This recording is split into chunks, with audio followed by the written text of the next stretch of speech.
Conference की Pakistan test format के कप्तान शान मसूद ने, और काफ़ी सॉर्टेड और बड़ी क्लैरिटी में वो प्रेस कॉन्फ्रेंस हुई। बहुत क्लैरिटी में शान मसूद ने बात की, और उसके बाद फिर शान मसूद और जेसन गिलेस्पी ने मीडिया से भी बात की, और उनका क्या क्या कहना था उसके हवाले से डिस्कस करेंगे कि क्या क्या उनका क्या सोचना है कि किस तरह बेहतर हो सकती है पाकिस्तान की टेस्ट क्रिकेट। सो डिस्कशन का हम आगाज़ करेंगे, और डिस्कशन के लिए मेरे साथ मौजूद हैं senior cricket analyst Umar Farooq Kalson. अस्सलाम वालेकुम and welcome to the show. वालेकुम सलाम। सीनियर तो मैं कहीं से नहीं हूँ, लेकिन चले नहीं, अब सीनियर हो गए, अब आप काफ़ी साल हो गए, ऐसा कैसे कि सीनियर नहीं हो गए। सो यस उमर, सबसे पहले तो शान मसूद की press conference, people have always been very impressed the way he speaks, जिस तरह वो बात करते हैं, जिस तरह वो कम्युनिकेट करते हैं। नॉट जस्ट दैट कि नहीं जी वो जी अंग्रेज़ी बोलते हैं तो इस वजह से चर्चा नहीं, उनकी जो क्लैरिटी है, कोई सवाल पूछा जाता है तो वो उसको गोल मोल नहीं घुमाते और बड़ी क्लैरिटी में बात करते हैं। So this press conference had a lot of weightage, जिसमें बार बार हर जगह वो ये कहते हुए उन्होंने कहा कि पीछे जो भी हुआ पास्ट उसको छोड़ के लेट्स मूव ऑन और हमें अच्छी क्रिकेट खेलनी है। बिल्कुल, आपने खुद ही जिस तरह ब्रीफ करा कि क्लैरिटी थी, बिल्कुल जब आप ऐसी प्रेस कॉन्फ्रेंसेस देखते हैं तो आपको क्लैरिटी नज़र आनी चाहिए, जो कि अनफॉर्चुनेटली पहले होता नहीं रहा। देखिए, एक तो शान की क्लैरिटी थी, दूसरा गिलेस्पी ऑन बोर्ड थे, यानी दोनों की जो आपस में जो सिंक हो रहे हैं, that is the major point, जो कि एक क्लियर मैसेज देता है प्लेयर्स को कि जी ये लीडरशिप है, ये मैसेजेस हैं और आपको इसको फॉलो करना है। अगर वो मैसेजेस आप खुद भी फॉलो नहीं करते एज कैप्टन, तो वो प्लेयर्स भी उसको यकीन नहीं करते, प्लेयर भी उसको इम्प्लीमेंट नहीं करते। आई थिंक ये एक बहुत ही पॉजिटिव मूव है। आपको ना एक स्टेबिलिटी, एक कामनेस नज़र आती है जब आप प्रेस कॉन्फ्रेंस की बात करते हैं। ज़ाहिर है, जब ऑस्ट्रेलिया सीरीज़ भी जो हमने खेली है शान की कप्तानी में, 3 मैचेस बेशक हम लोग हारे हैं, बट आपको एक डायरेक्शन नज़र आती है। ऑल दो डिफरेंट हेड कोच थे, लेकिन हफीज़ की भी जब एज ए हेड कोच जो वो मैसेजिंग दिया करते थे, वो आइडियली वही है जो गिलेस्पी भी फॉलो करना चाहते हैं। लोग फिटनेस की बात करते हैं, अपने स्ट्राइक रेट को बेहतर करने की बात करते हैं, रिजल्ट लाने की बात करते हैं, रादर देन कि वो जो बोरिंग टीडियस किस्म के हम टेस्ट मैचेस खेलते रहे अपने मुल्क में। तो वो मैसेजिंग क्लियर है कि दुनिया में क्रिकेट बदल गई है और हमें मूव ऑन करना है step by step.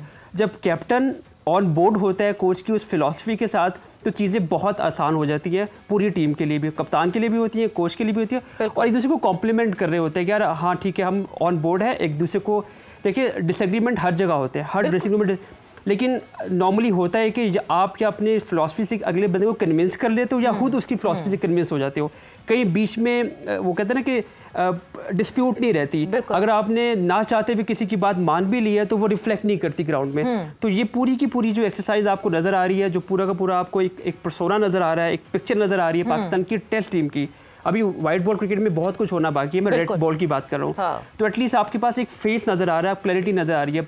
Number of test matches की बात भी शान ने की कि हमारे पास जो नंबर ऑफ टेस्ट मैचेस है वो कम है एज कम्पेयर टू बाकी जो दुनिया की बेहतर टीम्स खेल रही हैं। नंबर ऑफ टेस्ट मैचेस और Umar the gap that Pakistan has, क्योंकि अब हम 10 महीने बाद खेलेंगे, लगातार 4 महीने में 9 टेस्ट मैचेस खेलेंगे, एंड उसके बाद जनवरी 2025 में जब ये टेस्ट मैचेस का सिलसिले ख़त्म होगा तो हमने फिर शायद सितंबर में फिर जाके फिर से टेस्ट मैचेस खेलते हैं। तो इतना बड़ा जो गैप है वो भी मैटर करता है। देखिए, ये बहुत मैटर करता है। उसकी वजह ये होती है कि आपका एक जो पूल बन रहा होता है, आपका न्यूक्लियस बन रहा होता है, वो अगर एक एज ए टीम जैसे अभी खेलेंगे, बांग्लादेश के अगेंस्ट खेलेंगे, तो आपका जो एक ग्रुप बनेगा जो परफॉर्म कर रहा होगा, ग्रुप नंबर ऑफ फेसेस की बात ना करें आप, कि आप जिस तरीके से परफॉर्म कर रहे होते हैं तो वो आपने कॉन्टीन्यूटी रखनी होती है। अगर आप बीच में गैप डाल देंगे 6-8 महीने का, तो वो प्लेयर की वो फॉर्म नहीं रहती, सब चीज़ें इसलिए फ्लक्चुएट करेंगी और इसलिए इनकंसिस्टेंट रहती हैं। तो ये एक इम्पॉर्टेंट बात है जो कि अनफॉर्चुनेटली हमारे यहाँ पे ये फॉलो नहीं, हमारी जो अभी प्रेजेंट साइकिल चल रही है, हम डिस्कस भी कर रहे थे कल इस बात को कि ये रमीज राजा साहब के टाइम में ये साइकिल बनी थी, पूरी जो स्केजुलिंग थी, एफटीपी जिसको हम बोलते हैं। आयरनी ये है कि क्रिकेटर ने साइन किया था इस एफटीपी को जिसमें कम वेटेज था टेस्ट मैचेस का। और अक्सर हम ये बात करते हैं क्रिकेटर्स को हेड होना चाहिए, तमाम चीज़ों का बिल्कुल होना चाहिए, मैं एग्री करता हूँ, लेकिन ये जो अभी की एफटीपी है जिसमें आपकी पीएसएल की विंडो जो है वो अपने जो मेन विंडो उससे उसका बेड़ा गर्क हो के वो 3 साल से खुआर हो रही है, उसको जगह नहीं मिलती कहाँ, और आपका प्रीमियर टूर्नामेंट है और आपका मेजर रेवेन्यू स्ट्रीम है ये, तो वो आपका गली गली जलील हो रहा है कि हमें यहाँ खेलना है, हमें यहाँ खेलना है, अभी तक ये डिसाइड नहीं हो पा रहा कि अगली विंडो कब होगी। बट एनीवे, अब रमीज राजा साहब ने वो प्लान किया था, मुझे नहीं पता उनके पास क्या सर्कमस्टांसेस थे, क्या उनके माइंड में था, उन्होंने किस किस तरह चीज़ें स्लॉट की। लेकिन अच्छा, एक चीज़, एक क्लैरिटी जो कि हम अपने व्यूवर्स को देना चाहते हैं। बहुत सारे लोग जो हैं वो दे बैश आईसीसी फॉर दैट कि नहीं जी आईसीसी ने हमें ज़्यादा टेस्ट मैचेस नहीं दिए, आईसीसी ने एफटीपी में हमारे ज़्यादा बायलैटरल्स नहीं रखे। सो मैं ये क्लैरिटी आपके थ्रू लोगों को तक पहुँचाना चाहूँगी कि एक्चुअली किसका रोल होता है जो ये बायलैटरल सेट होता है। लेकिन जब लोग यहाँ पे समझते हैं ना कि ICC body is a combination of several board, आपका पाकिस्तान है उसमें, इंडिया है उसमें, सब बोर्ड मेंबर्स मिलके आईसीसी बनाते हैं।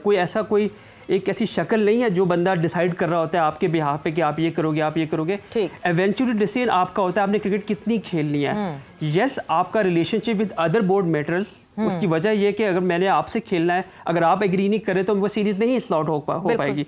तो ये रिलेशनशिप होती है पाकिस्तान क्रिकेट बोर्ड की बाकी बोर्ड्स के साथ कि वो उनको कितने वेटेज दे रहे होते हैं। फिर समटाइम होता है कि कुछ, जैसे इंग्लैंड हमसे खेलता है, बिल्कुल खेलता है, रेगुलरली हम लोग खेलते आ रहे हैं, न्यूजीलैंड हमसे खेलना चाहता है, ऑस्ट्रेलिया का ऑन एंड ऑफ हमसे, इंडिया हमारे स्लॉट में नहीं आती।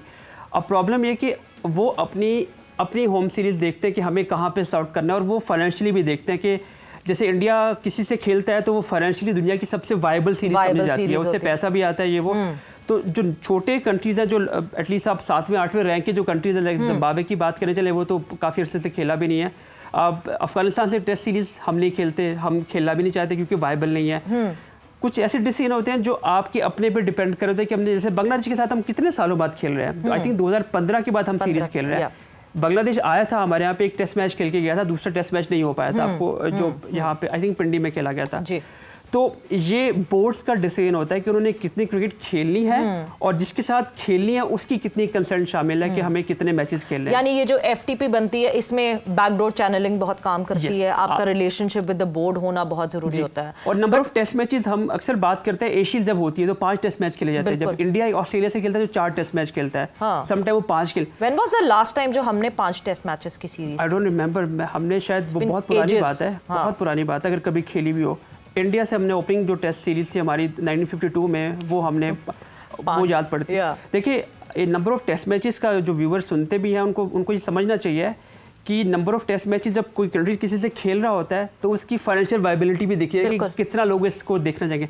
पाकिस्तान साउथ अफ्रीका से 3 टेस्ट मैच खेलता है, समटाइम 2 भी खेलता रहा है। आपके यूएई में जो मैचेस होते थे, जब जिस टाइम पे एहसान मानी और वसीम खान आए थे, उन्होंने इस बात को कंपल्सरी किया था कि मिनिमम 3 टेस्ट मैचेस की सीरीज होनी चाहिए, 3 से कम नहीं होनी चाहिए। लेकिन फिर बात हुई है कि ये बहुत नंबर ऑफ फैक्टर्स मैटर करते हैं इस चीज़ पे डिसीजन लेने में। ब्रॉडकास्टर्स मैटर करते हैं, ब्रॉडकास्टर, व्यूअरशिप कितनी मिलेगी, क्या होगा, हमारे पास विंडो कितनी है, स्पेस कितनी है, ये सब कुछ मैटर कर। आप ये नहीं होता कि आपको रातों ख्वाब आया कि हमने 4 टेस्ट मैच खेलने हैं साउथ अफ्रीका से, इन साउथ अफ्रीका। जस्ट इमेजिन कि पाकिस्तान क्या वो 4 टेस्ट मैचेस साउथ अफ्रीका में, सोचे जरा कि पाकिस्तान के साथ क्या होगा, कैसे होगा, क्योंकि वहाँ पे पाकिस्तान की विनिंग रेशो आपको पता है क्या है, और वो फाइनेंशियली वायबल भी नहीं है। ब्रॉडकास्टर की बात करें, व्यूअरशिप की बात करें, जिस लेवल पे वो होता है वो नंबर ऑफ टेस्ट मैचेस आपको उस तरह डिसाइड की जाते हैं। तो आई थिंक वो जो आपने बात की कि आईसीसी डिसाइड करता है, ऐसा कुछ नहीं है। आप मेंबर बोर्ड हैं और आप तमाम बोर्ड्स को, जब एफटीपी ओपन होती है डिस्कशन में तो आईसीसी बोलता है जाओ आप सब लोग डिस्कस करो। मीटिंग्स होती हैं, जो एक तो बोर्ड मीटिंग्स होती हैं और एक उसके बाहर भी मीटिंग्स होती हैं। आप जाओ डिस्कस करो और वो स्लॉट को फिल कर दो कि हम इतने मैचेस खेलेंगे, ये स्लॉट हमारी है। फिर आईसीसी इसको कंपाइल करता है। आईसीसी सिर्फ गार्डियन है इस तमाम प्रोसेस का। इवेंचुअली विद इन 2 बोर्ड जो डिसाइड होता है वही चल रहा होता है, इसमें किसी चौथे कंट्री या तीसरी कंट्री का हाथ नहीं होता। अच्छा उमर, जब हम शान मसूद की बात करें, एक बहुत इंपॉर्टेंट बात शान मसूद ने की और जो कि हम सबको पता है, जो हमारा एक सबसे बड़ा मसला है, द ड्रेसिंग रूम लीक्स, और शान मसूद ने एड्रेस किया है। एक अच्छी बात ज़रूर अभी इस वक्त इस सेटअप में मैं ये देख रही हूँ, क्योंकि जितना straight forward chairman of PCB Mohsin Naqvi साहब दिखते हैं, जिस तरह वो ऑन द फेस प्लेयर्स को, पहली मीटिंग हुई और प्लेयर्स को उन्होंने कहा ड्रेसिंग रूम में ये नहीं चलेगा, वो नहीं चलेगा, बहुत स्ट्रेट फॉरवर्डली मीडिया के सामने उन्होंने सारी बातें रखी थी। उसी तरह बड़ी स्ट्रेट फॉरवर्डली शान मसूद ने भी ये बात की कि dressing room is a secret place and let's treat it like a secret place. और लीक्स जो निकलते हैं, जो अपने बेनिफिट के लिए प्लेयर्स मीडिया को लीक करते हैं, उन पे कंट्रोल करना पड़ेगा। आपको लगता है कि पाकिस्तान के सेटअप में कंट्रोल हो पाएगा इसका? देखिए ये एक्सरसाइज, ये जो विश है, ये बहुत से पहले कप्तानों ने, कोचेज ने कोशिश की कि यार ये नहीं होना चाहिए, क्योंकि बेसिकली जब आप ऐसी चीज़ें बाहर निकालते हैं तो आप अपने आप को एक्सपोज कर रहे होते हैं। फिर आप रिस्पेक्ट खो देते हैं पब्लिक के अंदर भी और विद इन ड्रेसिंग रूम की आपकी रेट जो है वो नहीं रहती कि आप क्या करने जा रहे हो, क्या करने नहीं जा रहे। अब यस, शान की एक बड़ी एक सिंसियर एफर्ट है, उसको अप्रिशिएट करना चाहिए, क्योंकि इससे पहले मेरा नहीं ख्याल कि बाबर आजम के टेनोर में कभी इस चीज़ पे किसी ने सवाल किया भी हो तो वो उसको इतने आर्टिकुलेटेड तरीके से उन्होंने उसको केटर किया और उसको एक सेटिस्फैक्ट्री जवाब दिया हो। हाँ। शान का ये कहना, उसको थिंक थ्रू करना और उसको आके पब्लिक के सामने बोलना कि यस, उसको डिस्करेज किया उन्होंने। और फिर गिलेस्पी की बात भी, गिलेस्पी ने भी ये इस बात को जो है ऑन बोर्ड लेके बात की और प्लेयरों से भी इन्होंने बात की है, क्योंकि देखें आपकी परफॉर्मेंस अच्छी बुरी होना वो तो आपकी पूरी दुनिया आपको ग्राउंड में देख रही है। व्हाट मैटर इज कि आपका ड्रेसिंग रूम में एक दूसरे के साथ एटीट्यूड कैसा है। पिछले 3 सालों से 3 से 3.5 सालों से पाकिस्तान ड्रेसिंग रूम जो है वो स्ट्रगल कर रहा है। इवन सकलैन मुश्ताक के बाद की बात करें, जब सकलैन सकी भाई गए उसके बाद जो ड्रेसिंग रूम बना है तब से लेके अब तक पाकिस्तान 2022 के बाद से इसका मतलब सीधी सी वहाँ वो जो और सब कुछ ओपन है, सबको पता है टाइम फ्रेम क्या है। यहाँ पे आपकी ड्रेसिंग रूम जो है पिछले आई थिंक वो जो आपने कैलकुलेट किया है, डिटर किया है। प्लेयर्स जो हैं पब्लिकली जो है वो ह्यूमिलेट हो रहे हैं एक दूसरे के सामने, फलां ने ये कर दिया, फलां की लड़ाई हो गई, फलां ने ये कर दिया, फलां ने उसको ये बोल दिया, उसके टॉकिंग टर्म्स नहीं है। एक तो आप अपना ब्रांड की वैल्यू खो रहे होते हो, एक दूसरे से रिस्पेक्ट कर, जो अक्सर जो बाबर वर्सेस शाहीन या शाहीन वर्सेस बाबर बना हुआ है या XYZ प्लेयर बना हुआ है, ये इसलिए बना हुआ है कि ड्रेसिंग रूम का माहौल ख़राब होता है। जब आप पब्लिक में आते हो, ये चीज़ें पब्लिक में आती हैं तो वो चीज़ें कभी सेटल नहीं हो पाती। और आपने जो नवीद चीमा की बात की है, जो आपने मैनेजर की बात की, मैं उस पर एम्फेसाइज करना चाहूँगा। सकलैन मुश्ताक के बाद जो ड्रेसिंग रूम बने हैं, जो मैनेजर्स आए हैं, जो कोचिंग स्टाफ बना है, वो काफ़ी लूज थे।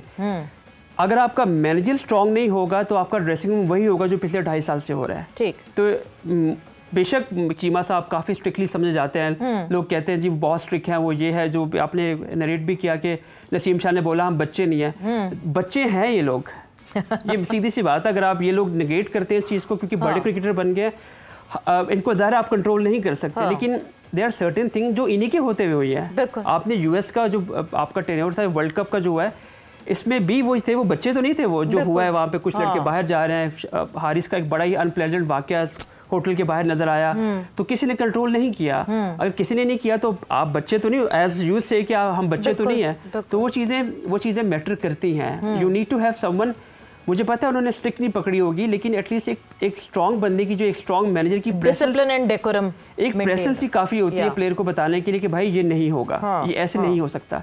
तो आई थिंक कहीं ना कहीं मैं डायरेक्टली तो नहीं बोलूँगा, लेकिन कहीं ना कहीं पिछले 2.5 साल में मैनेजमेंट के पार्ट पे बहुत लूज डिसीजन मेकिंग हुई है। क्या वजह थी, मैं भी एक ड्रेसिंग रूम का हिस्सा था during world cup. I have seen so many things. Yes, we lacked a very strong manager in the team. ये फ्रेंचाइज मॉडल नहीं चलता यहाँ पे। लोग इस पे आर्ग्यू करते हैं कि क्रिकेट जो है वो फुटबॉल वाले मॉडल पे जा रही है।